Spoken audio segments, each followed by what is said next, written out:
Literal na napanganga siya sa tanong na yun ni Lyndon. Sinasabi ba nitong siya si Beth? Ano? Ako si Beth? Gulat na tanong niya pagharap niya rito. Seryoso ito't halatang hindi nagbibiro. Pero hindi siya naniniwala. Malabong siya si Beth. Akmang bubuka ang mga labi nito pero inunahan na niya. Alam ko namang mismo ng asawa mo. Pero please lang, huwag ka namang magsinungaling sa akin. Huwag mo ring sabihin ako siya para lang punan niyang pangungulila mo. Hindi kasi nakakatuwa. Walang iting litanya niya. Pumirmi ang mga labi nito at imbis na magsalita pa ay kagad dun tumayo. Mukhang hindi nito nagustuhan ang narinig sa kanya pero hindi niya babawiin yun. Mas hindi niya gusto na gusto siya nitong maniwalang siya si Beth. Naupo siya sa kama. Saan ka pupunta? I need a drink. Baliwalang sagot nito. Ramdam niyang bumigat ang puso niya. Nalungkot na hindi man lang siya nito sinuyo o nagsorry sa ginawa. Kahit pa gustong gusto niya nang kunin ang role ni Beth ay hindi naman niya paniniwalain ang sarili na siya si Beth. Gusto pa rin niyang mahanap ang sariling pamilya. Malungkot siyang humiga sa kama. Kahit nakapikit na siya, yung dami pa rin umiikot sa isipan niya.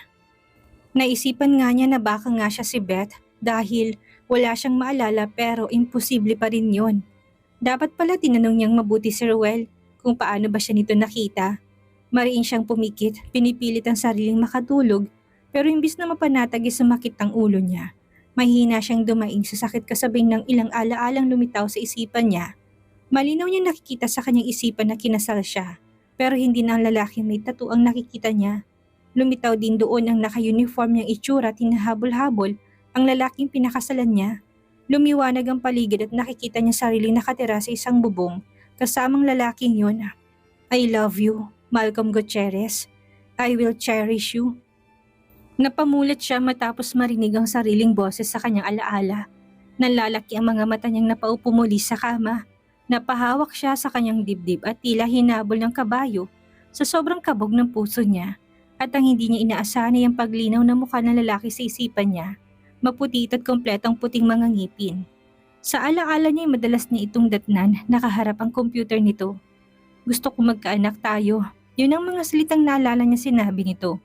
Nangilid ang mga luha niya lalo pat luminaw ang kamay niyang may suot ng singsing.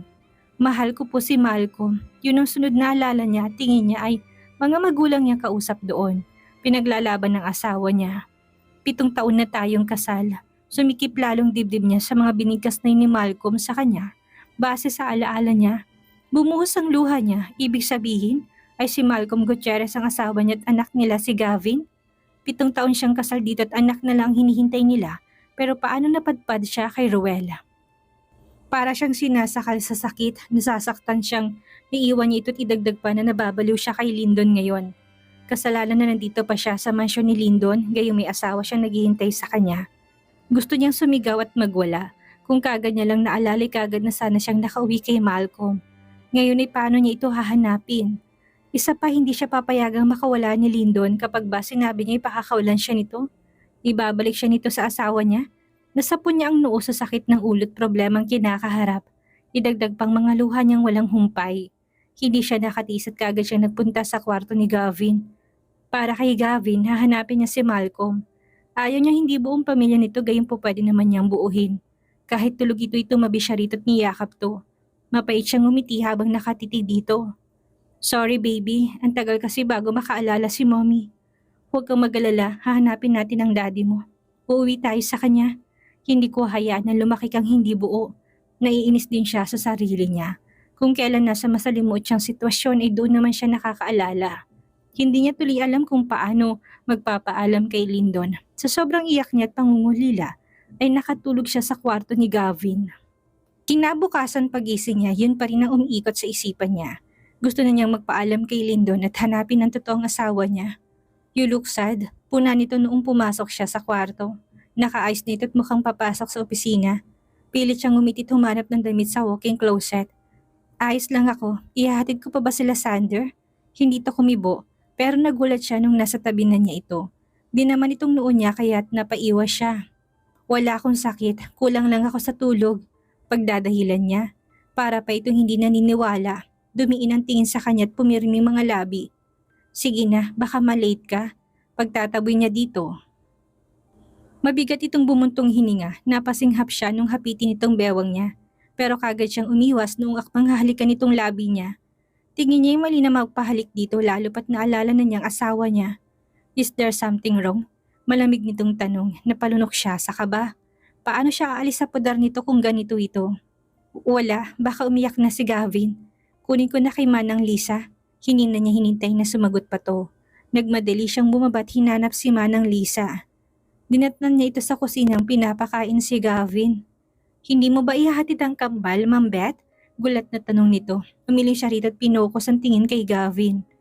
Alam niya sumunod sa kanya si Lyndon pero hindi niya ito pinansin. Ramdam niyang presensya nito, ngunit hindi siya nagangat ng tingin kahit pa nasa tabi na niya to. Nanginig pa ang kamay niyang may hawak ng mansanas na iaabot sana niya kay Gavin. We will talk later. Malamig na bulong ni Lyndon sa tenga niya bago mabilis na hinalikan ng pisngi niya. Nahigit niyang paghinga. Binaliwalang ginawa nito at hindi nito inihatid ng tingin. Kahit pa magalit to'y ayaw na niyang magkasala pa sa asawa niya. Yun nga lang hindi mawalang kaba niya kinagabihan. Laking pasasalamat niya lang na wala pa si Lyndon kahit pa nakapaghapunan na sila at napatulog na niya si Gavin. Hindi nga siya lumipat sa kwarto nila at nanatili siya sa kwarto ni Gavin. Ngunit nalingat siya mula sa pagtulog matapos maramdaman ang paggangat niya sa ere. Marahang nagmulat ang mga mata niya para lang makitang buhat-buhat siya ni Lyndon papasok sa kwarto nila. Gusto niyang bumaba ngunit nang makitang seryosong itsura nito'y pinigilan niya sarili. I hate it when I don't see you lying here in our bed. Mading bigkas nito pagkababa sa kanya sa kama. Nahigit niyang hiningat balak sanang gumulong pakaliwa upang iwasan ito ngunit gumapang nito sa itaas niya. Is there any problem that you want to tell me about? Panunuyo nito. Umiwas siya ng tingin at hindi makasagot. Iniwasan niya rin ang halik nito sa kanyang labi na labis nitong ikinainis. What the heck? Bulong nito sa sarili bago lumayo. Hindi siya umimik at tinila lang ang kumot. Kasalanan kung papayagan niyang may mangyari pa sa kanila. Nagulat siya nung makitang humiga ito sa harap niya at mariing nakatingin sa kanya. I will understand if you are tired today but you have to tell me what's going on. Seryosong bigkas nito. Napatitig siya ng matagal sa mga mata nito. Kita niyang senseridad nito. Nainis din siya dahil hindi siya makapagsinungaling dito. Did you lose your interest in me? Pumatong ang kamay nito sa bewang niya, marahang tumapik doon na tila hiniheli siya. Napayuko siya. Hindi niya kaya maglihim ngayon dito. Kaya naman nagangat ng tingin niya ay desidido na siyang umamin. Pasensya ka na, naalala ko na kasi ang asawa ko. Pag-amin niya. Bigla itong napaupo tila nagagalak pang tumitig sa kanya. Walang pasabing kinuha nitong kamay niya at hinalikan ng likod ng kanyang palad na kinapagtaka niya. Really? Shit, I knew this time would come. Naiyak pa nitong bigkas. Tell me what exactly you remember. Excited nitong tanong at ngumiti pa. Kahit nalilito'y umupo siya. Pagkakataon na niya yun para sabihin ang totoo at para na rin makawala dito. Maliit siyang ngumiti. Naalala ko ng asawa ko at gusto ko na siyang balikan. Gusto ko nang balikan si Malcolm Gutierrez at ipakilalang anak namin si Gavin. Matagal na naming pinangarap na magkaroon ng anak. Tuloy-tuloy na kwento niya na palahos ang ngiti nito. What did you say? Sinong naalala mo? Malamig na tanong ni Lyndon kay Tanya. Kumuyom ang kamao niya. Sa daming tao na pwede nitong maalalay bakit si Gutierrez pa.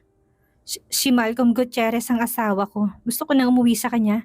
Napayuko ito tila alangan pang sumbihin yon. Shit! Malutong niyang murat kung hindi niya lang napigilan ay baka nasuntok na niyang kama. Dismayado siya sa narinig at gusto na lang bugbugin si Gutierrez. Hindi siya nakatiis at umalis doon. Ayaw niya makapagbitiw pa ng masamang salita at kahit 10 oras na ng gabi ay lumabas siya para magbiyahe papunta kay Julio. I need a cold drink. Inis niyang bulala sabang mabilis na pinapagaan ng sasakyan. Wala pang kalahating oras ay nasa tapat na siya ng bahay ni Julio. Gigil niyang pinindot ang doorbell at nung walang marinig mula sa loob ay ilang beses niyang sinipang mataas na gate nito. Julio, open this door! Pagwawala niya. Tss, need a friend? Napalingon siya sa nagsalita, nakita niya si Mark na nakapamulsa pa sa jacket nito, habang ang isang kamay inilalarong susi ng sasakyan nito. Kunot noon niyang lilingon ng itim na sasakyan nito. Kailan pa naging multong sasakyan? Bakit hindi kita narinig? Ngumisit at tinapik ang sariling sasakyan. This is limited edition, you want one? Sure, for Sander, tipi niyang sagot. Matutuwa bang anak niya kapag naregaluhan niya ito ng sasakyan? Hindi siya sigurado pero gusto niya itong bigyan. What about the living Barbie doll for Siren? Nangasar na tanong nito, hindi siya umimik. Baka ibang Barbie dalang padala nito. Hindi mo ko mauuto, Mark. Safe ang wallet ko. Ngumisi siya rito bago muling kinalampag ang gate ni Julio. Dinig niyang mahinang humalakak si Mark. Wala yung love life kaya mahimbing ang tulog. Really? Why are you still awake then? May love life ka? Pangusisa niya, "Tsk, don't say bad words." Pag-iwas nito, napailing siya tumabi sa gilid nung humakbang ito palapit sa gate. Wala pang isang minuto na buksan na nito yon. Amazing, ang laking tulong mo. Papuri niya pa sa kaibigan. Hindi yun libre, ililista ko yun. Gumisit at pinakitang maliit na notebook na dala. Dam, kailan ka pa naging Bombay? Nawala ang ngisi nito at muntik pang ibato sa kanyang hawak na notebook. Nasa ganun silang ayos na lumabas si Julio. Gulo-gulo pang buhok nito at nakarobang puti. Muntik na silang matawasan na kasimangot nitong itsura. Mga baliw, hindi ako tumatanggap ng bisita. Bakit kayo pumasok? Layas! Sita nito sa kanila nang walang sabi silang pumasok sa bahay nito. Shit, dapat talaga namimili ng matinong kaibigan? Litanya pa nito habang nakasunod sa likod nila. Beer at pulutan, Julio. Paalala niya rito. Tangina, huwag mong banggitin ang pangalan ko o kampo. Lakas makatanda. Pareho silang natawa ni Mark pero kumibit balikat siya. Wala naman siyang ibang maitatawag dito. Nagreklamo pa nga muli ito pero tumuloy sila sa sala nito. Agad na ibinagsak ni Mark ang sarili sa sofa at dinipa ang mga kamay sa sandalan. Maging siya ay ganun ang ginawa pero ulo niya ang sinandal pati ngala sa sandalan. Problema mo? Biglang tanong ni Mark, pinirmi niya ang mga labi. Bumalik sa isipan niya kung bakit siya nang istorbo ngayong gabi. Akmang magsasalita na siya pero dumating sa sala, si Julio bitbit ang request nila. I think I need to drink first, sagot niya sa kaibigan. Baka rin kasi umusok siya sa galit kung hindi mo na siya iinom. Mga palamunin, hindi ito bar pero bayaran niyo lahat ng iinumin niyo. Si Julio na masama pa yatang loob sa kanila. Name your price, aniya sa kaibigan, bago nilagok ang binuksang beer. Isang mansion ace. Mabilis nitong sagot na kinabugan niya sa alak. Tumalsik yun sa mesa sa sahig. Sa inis niya tinapon niyang hawak na lata ng alak sa mesa. The heck? Isang lata ng beer para sa mansyon? I wasn't informed that my friends are becoming poor lately. Sarkastiko niyang sambit, napangisi si Mark sa sinabi niya. Bago sumimsim sa alak, si Julio ngiting asong nagbukas ng panibagong beer para sa kanya. Drink all you want o kampo, mansyon pang ibabayad mo. Pangaasar nito, sinamaan siya nito ng tingin at hindi tinanggap ang alak na inaalok.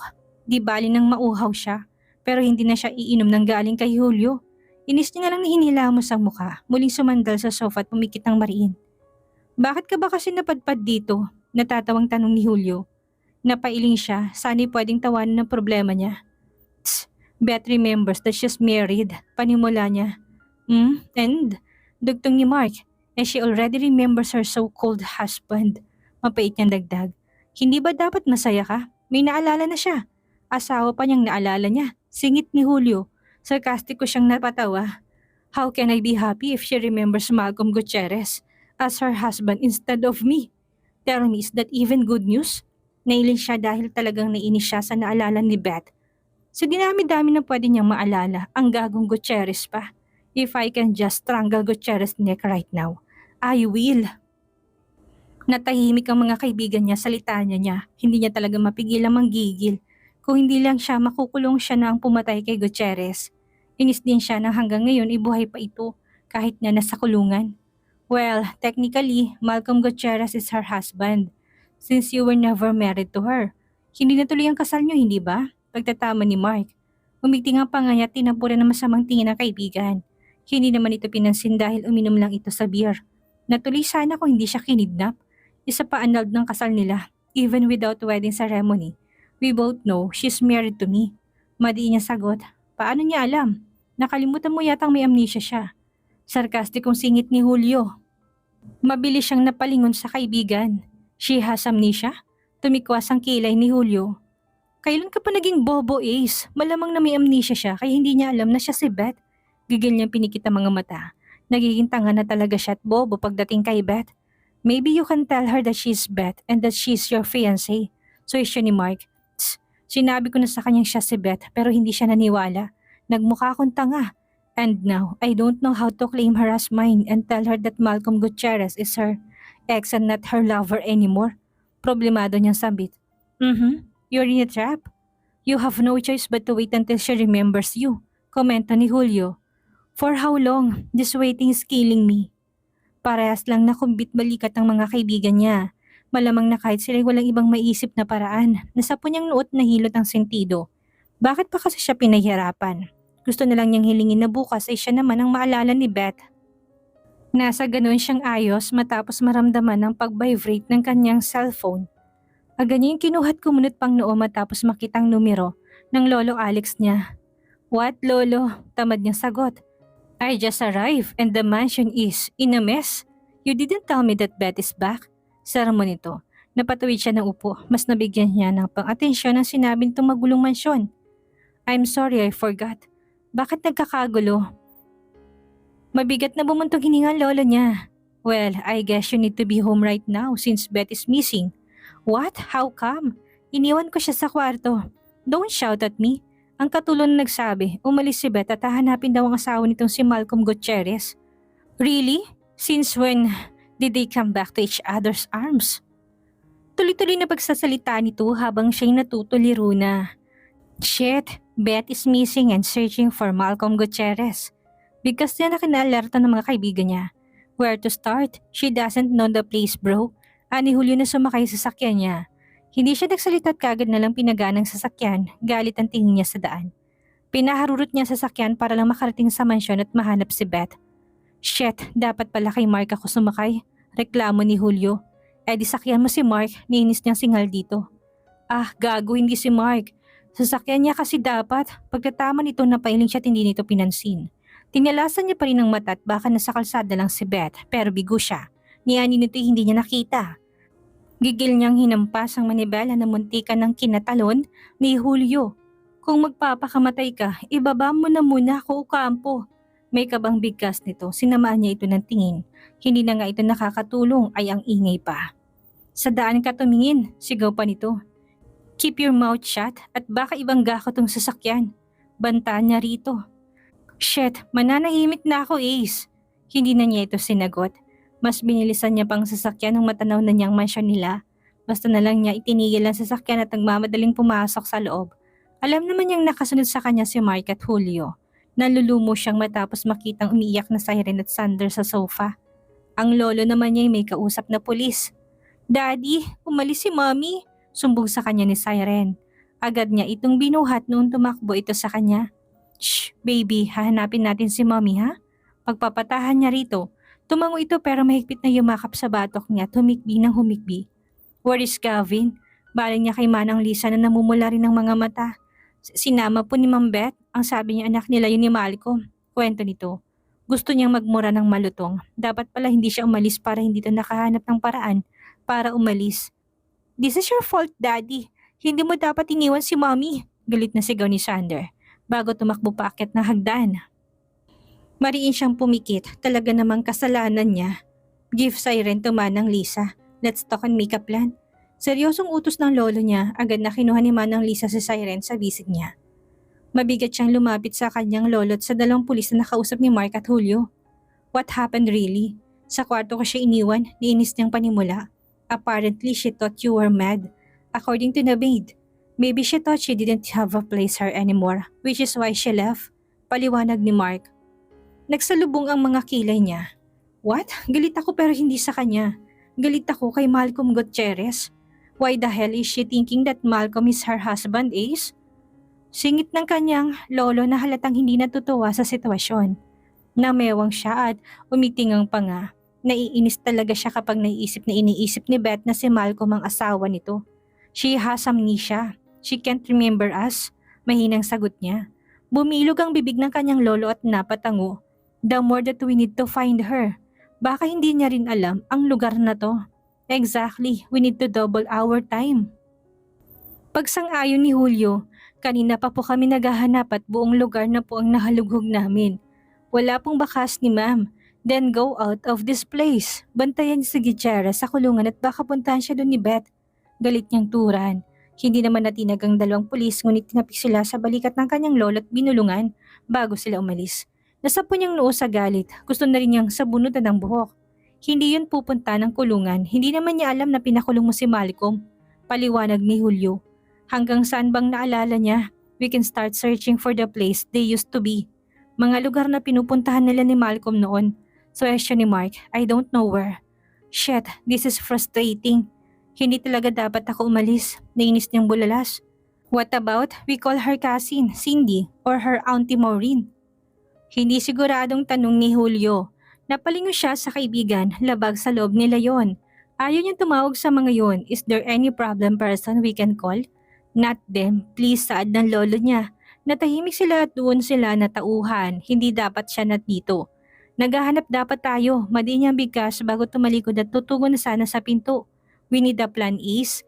May hinahong pigil sa kanya ni Mark. What plan? Tell me. We have no idea what she's thinking or what she already remembers. Calm down, Is. We won't find her if you are like that. Sita sa kanya ng kanya lolo na nahimik siya at pinirmi mga labi. Umigting ang pangat bumalik sa harap nila. Sa totoo lang wala siyang idea kung saan maghahanap pero gustong gusto na niyang mahanap si Beth. I feel like I'm gonna lose her again. Nanghihina niyang bigkas, dama niyang pagpatapik sa kanyang balikat ng kanyang lolo. Pero hindi yun nakagaan sa pakiramdam niya. Hindi pa ba sapat na naghihintay siya ng 2 taon para makita to? Maybe she is somewhere she knew. Baka may lugar siyang naalala at pinuntahan niya. Ani Julio, mapait siyang napangiti. We don't know her mind. If I can only be mind reader now, I will read her mind ASAP. What about phone? Did you give her phone? Biglang singit ni Mark, sandali siyang natigilan pero nung maalalang binigyan niya nga ito. Ng cellphone nakakita siya ng pag-asa. Sana'y dala niya, bulong niya bago kinalikot ang sariling cellphone. We can track her phone? Baka nandun siya kung saan nakalukit ang phone niya. Ani Mark bago kinuha ang cellphone niya. Hinayaan niyang kaibigang kalikutin yon. Ilang minuto pa'y nakita nilang pulang bilog, senyales kung nasan si Beth. Zoom the place, we'll go there. Madiin niyang utos, mabilis silang lumabas upang makasakay muli. Sasakyan niya, sama-sama sila doon, naiwan lang ay lolo niya. Shit, this is a condominium. Bulalas ni Mark na nakakuha muli sa atensyon niya. Saan? Tell me the address, Mark. Gigil na niyang hawak ang manibela. Handa na rin siyang makipagsuntukan kung sino man ang pinuntahan nito. Tumahimik si Mark bigla kaya't lalo siyang nainis. Where is it? Gigil niyang tanong. Sa kondo yan ni mga ngaso. Singit bigla ni Julio. Matapos mabasa ang lugar, napaprena siya bigla. What? Sabi ko sa bahay ni Argos Montalde. Naalala niya si Argos pero ikaw hindi? Hindi makapaniwalang tanong ni Julio sa kanya.